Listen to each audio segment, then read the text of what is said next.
Good morning, good evening, good afternoon, good whatever day, good whatever time.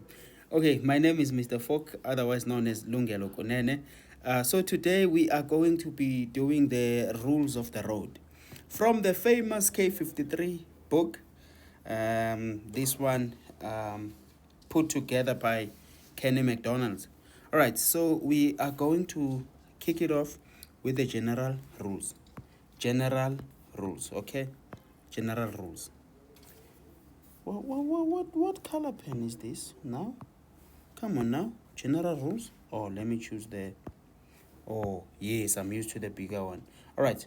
So the general rules. So part of the general rules, they say that always drive on the left-hand side of a two-way road. If you may drive on the right-hand side of a one-way road, if it is safe to do so. You are required to drive where? On the left-hand side of the road. You may drive on the right-hand side of a one-way road if it is safe to do so. A one-way road, Bangani Bami, would be a road like this. They say one-way road. One way. They're going in the same direction. There's a single lane and a one way. One way, all lanes are going like this. All right. So then the second point there, they're saying that, let me choose the editing. Yeah, always maintain a safe following distance as part from the vehicle in front of you, which is 2 seconds in a light motor vehicle and 3 seconds in a heavy motor vehicle. 2 second rule, 3 second rule. The 2 second rule is for light motor vehicles. Light motor vehicles.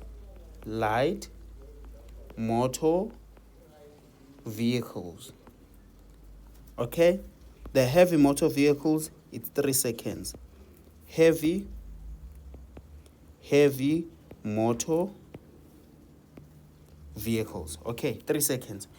However, when you get to your test, they will ask you about the following distance, right?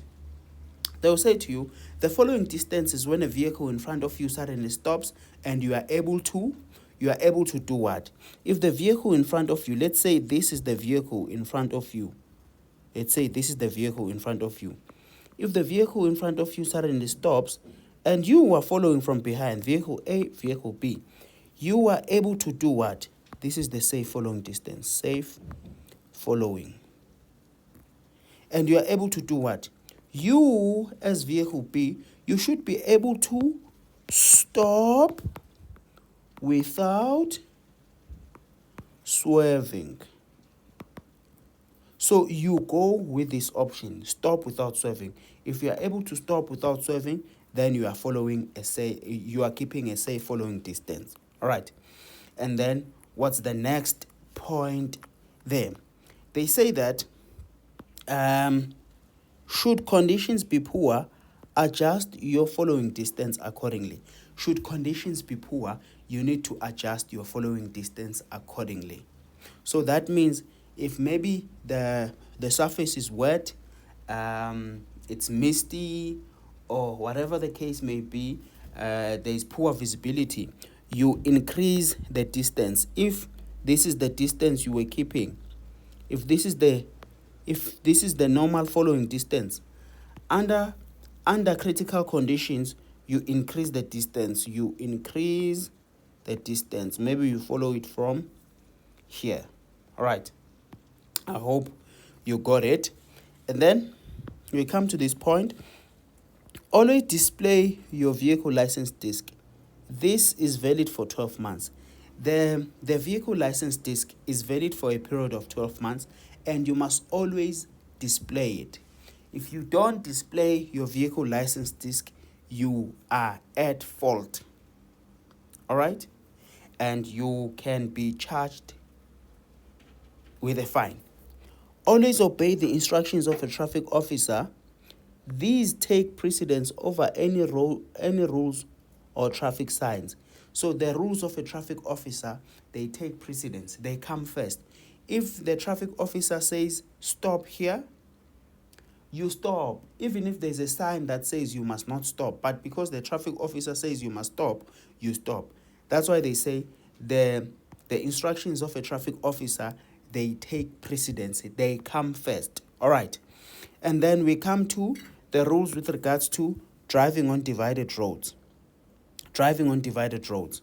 Okay.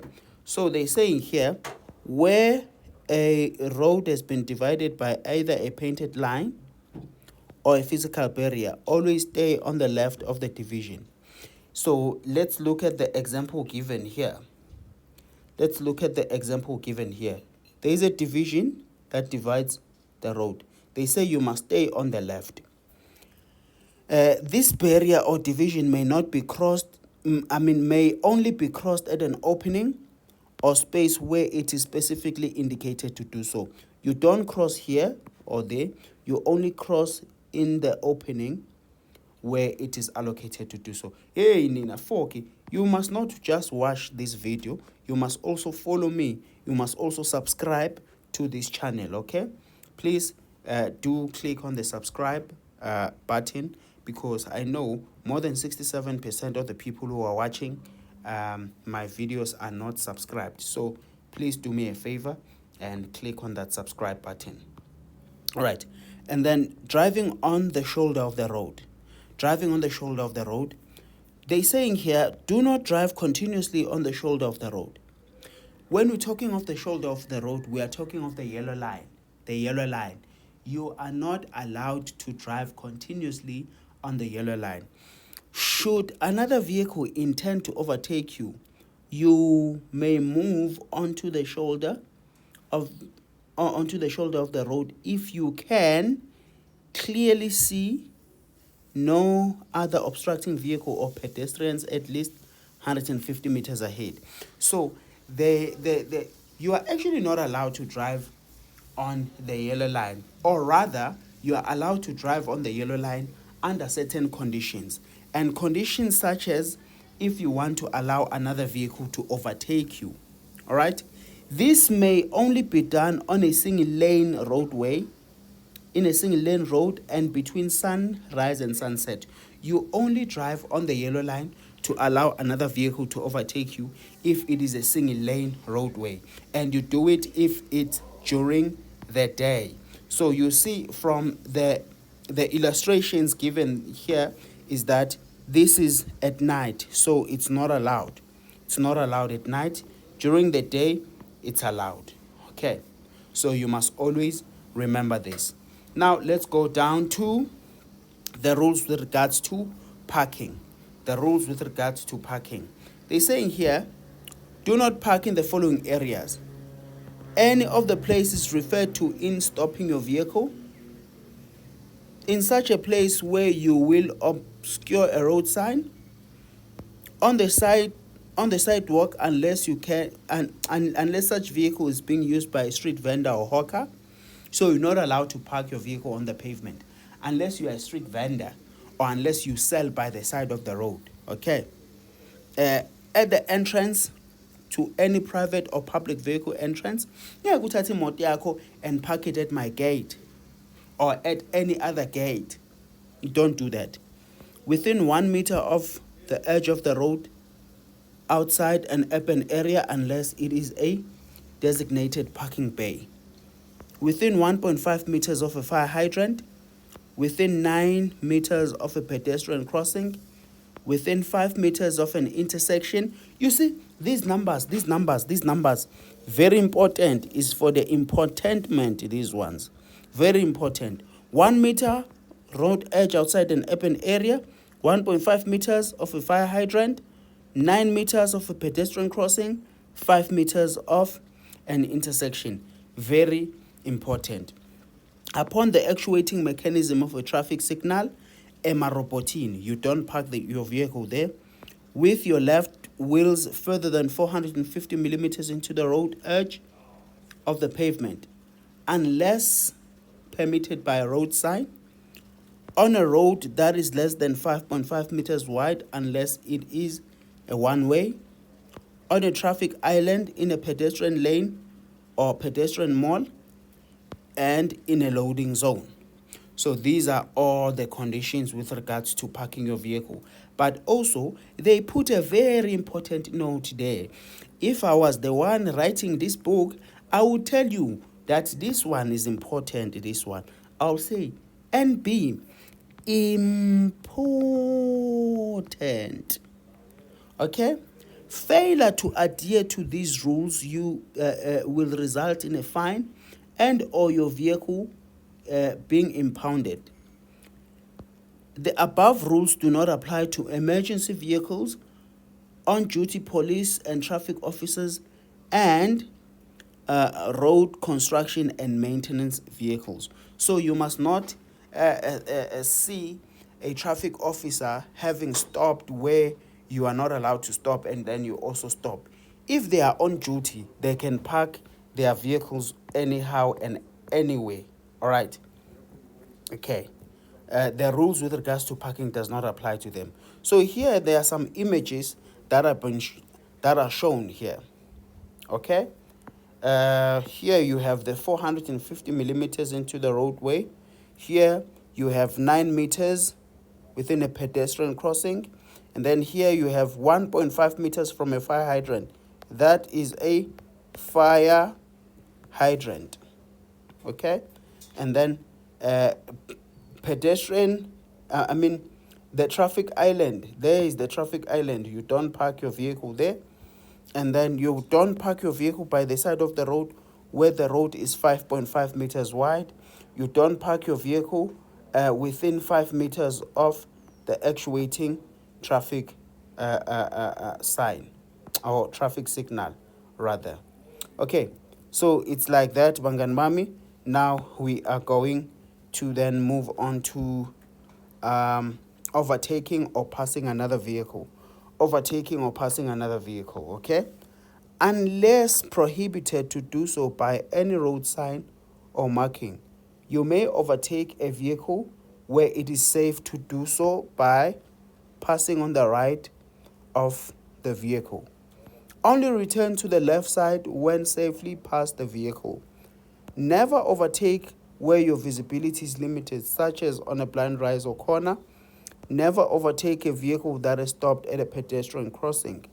When passing a stationary bus, always check for passengers boarding or getting off the bus. Simple and straightforward here. Simple and straightforward. Okay. Right. And then now we then go down to the rules with regards to overtaking. The rules with regards to overtaking or passing on the left. Overtaking or passing on the left. They're saying here, you may overtake on the left where the vehicle in front of you is turning right, or even when it has indicated to turn right, then you can overtake. You may overtake on the left where there are 2 or more lanes for vehicles traveling in the same direction. However, they're saying keep left, pass right is safest. Never cross over the yellow line when overtaking on the left. You do not cross the yellow line when you are overtaking on the left. All right. And then now let's go down to the illustrations. Right. Now, here, this vehicle is turning right, so this one is overtaking on the left. But remember, they say when you are overtaking on the left, you are not allowed to cross the yellow line. You don't cross the yellow line when you are overtaking on the left. You are allowed to overtake, but you may not cross the yellow line. Being overtaken. When another vehicle intends to overtake you, listen, you move over to the left if it is safe to do so, and maintain your speed without accelerating. Don't be those people whereby when you try to overtake them, they press. You try to overtake them, they press. You must not be like that, my friend. It does not suit you, okay? So you must just move slightly to your left, allow the other vehicle to overtake you, and do not accelerate. And then keep left, pass right. All right, you overtake on the right, okay? And then here, you're not allowed to overtake Overtaking on a bend is not allowed. Overtaking near a pedestrian crossing is not allowed. Overtaking oncoming traffic is not allowed. Overtaking where there are no crossing double lines, you are not allowed to do that. You see, all of these things you must adhere to. You must follow these rules, my children, my friends. Okay, right. And then we come to these sketches. Sketch 1, 2, 3, 4, and 5. Now let's refer to these ones. They're saying here, crossing or entering a public road or traffic lanes. See page 58, sketch 1. Let's go. Sketch 1, there. There is sketch 1. Okay? You see? It's car 1, car 2, car 3, car 4, and car 5. Let's see what are they saying with regards to to sketch 1. What are they actually saying? They're saying here, you may only enter a public road when it is free of other traffic long enough for you to safely enter it. So you don't just move into the next lane. You don't just move into the lane unless you know or unless you see that it is safe for you to do that. You may only enter or cross into another lane when sufficiently clear for you to do so. If you see, you switch the lanes if you see that it's sufficiently clear for you to do that. Do not enter into or cross an intersection if, number 1, if it will cause an obstruction to traffic flow when the signal changes. 2 and 3, if this can pose danger to other traffic. This can pose danger to other traffic. If you see that crossing into a different lane will or entering an intersection will cause danger, you don't do that. Signals and indicating. Signals and indicating. They're saying here, always signal your intention to turn, to reduce speed, or to stop by using indicators, brake lights, and hand signals. Ensure that you do this, allowing sufficient time to warn all other road users of your intention. You don't indicate here and you are turning here. You indicate it well in advance. Hand signals are not to be used on a freeway. Hand signals are not to be used on a freeway. There is a hand signal illustration in road test. See page 126, but I don't think we have it. But there is hand signal illustrations. I'll try and find it for you so I can show you. And then we have the rules with regards to turning left. See page 58, sketch 2. They're saying what here? They're saying here, keep as far to the right, keep as far left as possible as you're about to make your turn. And these are the rules with regards to turning left. You must keep left as far as possible. You must, once you have turned, you adjust your speed accordingly. So what do we mean? You find the vehicles there, they are traveling faster. And then you turn, you join them. Then you are driving slow. You see, you have a problem when you do that. There is a problem when you do that. And then we also now go to the rules with regards to turning right. Ensure that you are in the correct lane according to any lane direction arrows. Indicate well in advance. Then you keep as far to the right as possible as you are about to make your turn. You give way to oncoming traffic and wait for a suitable opportunity to turn. You allow ample space for your vehicles behind you to pass you on your left. Before making your turn, ensure you pass the crossroad center line. Do not cut corners. So these are very simple and straightforward rules of the road. Now let's go down to the rules with mini circles and roundabout. Mini circles and roundabout. A mini circle, it's a circle that is mini, that is small. I don't know how you want me to explain it, but it's a mini circle. And normally a roundabout, it's what you find in bigger roads, right? Okay, they're saying here, at all mini circles and roundabouts, the rule of law is yield to your right. You give way to a vehicle coming, approaching you from the right. When approaching a traffic circle, always give way to any vehicle approaching on your right.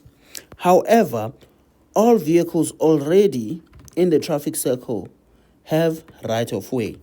At mini circles, any vehicle that crosses the yield line before you has the right of way. If a person crosses the yield line before you, have a right of way. Yield line, you'll see it with being broken like this, and then it's like this. This is a yield line. So in mini circle, a person that will cross the yield line before you has a right of way. Okay? Right. They're saying here, always indicate which route you intend to take to exit the circle. So always indicate you intend to take this direction. You must always indicate. All right. Now we come to the rules with regards to stopping your vehicle. Where and how and when do you stop? Okay. Places you may not stop your vehicle. Alongside an excavation if this obstruct traffic. In a tunnel, subway or a bridge. Within 6 meters of a tunnel, subway or a bridge. On or within 6 meters of where a road has narrowed. In contravention of any road traffic sign or marking. On the right hand side of the road facing oncoming traffic. These are all the places where you're not allowed to stop your vehicle. And then alongside or opposite another vehicle where the road is less than 9 meters wide. Within the rail reserve at a level crossing, and then within 9 meters of the approach side at a pedestrian crossing, within 1.5 meter of a fire hydrant, at any place where it will cause an obstruction, and on a freeway. These are all the places where you are not allowed to stop your vehicle. Let me erase it so that you have a clean thingy to look at. You see? There you go. So these are illustrations. Where the road is 9 meters wide, you can't find this vehicle having parked here, you also park here. This road is going to be more constricted. It's going to be more constricted. All right. And then you also have this one. You also have this one. You are not allowed to park on the right hand side of the road facing oncoming traffic. All right. And then there is an excavation. You're not allowed to park here or there. All right. Simple and straightforward. All right. And then let me see. I will do the compulsory stops, and then on the next lesson we are going to look at the general duties of drivers and passengers. So the compulsory stops. Always stop when directed to do so by a traffic officer involved in an accident. It's compulsory for you to stop for any pedestrian who is about to enter a pedestrian crossing, requested to do so by any person heading animals over the road. Okay. So I hope you guys enjoyed the lesson. I will see you again on the next lesson when we do the general duties of drivers and passengers. Don't forget to subscribe and like this video. Thank you.